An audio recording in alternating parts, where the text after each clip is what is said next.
உலகிலேயே அதிக வருமானம் ஈட்டும் திருத்தலங்களில் திருப்பதி ஏழுமலையான் கோவில் முதலிடத்தை வகிக்கிறது. திருப்பதி ஏழுமலையானின் உண்டியலில் தினந்தோறும் சராசரியாக 3 கோடி ரூபாய் வரை பக்தர்கள் காணிக்கை செலுத்தி வருகின்றனர்.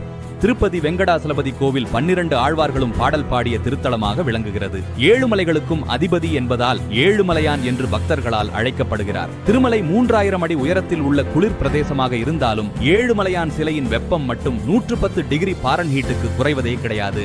இது இன்றளவும் அதிசயமான நிகழ்வாகவே உள்ளது.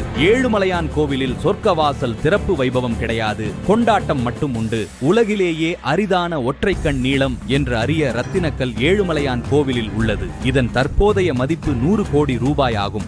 மேலும் திருப்பதி ஏழுமலையான் கோவிலில் கடந்த 2024 ஆண்டில் 1365 கோடி உண்டியல் காணிக்கையாக கிடைத்துள்ளது. தற்போது ஏழுமலையானை தரிசனம் செய்ய வரும் பக்தர்களின் எண்ணிக்கை குறைந்தாலும் கடந்த 3 ஆண்டுகளாக உண்டியல் காணிக்கை அதிகரித்து வருவதாக அதிகாரிகள் தெரிவித்துள்ளனர். திருப்பதி கோவிலில் கடந்த ஆண்டு 6 கோடி பேருக்கு உணவு வழங்கப்பட்டதாகவும் 12 கோடி லட்டுகள் விற்பனை செய்யப்பட்டதாகவும் தெரிவிக்கப்பட்டுள்ளது.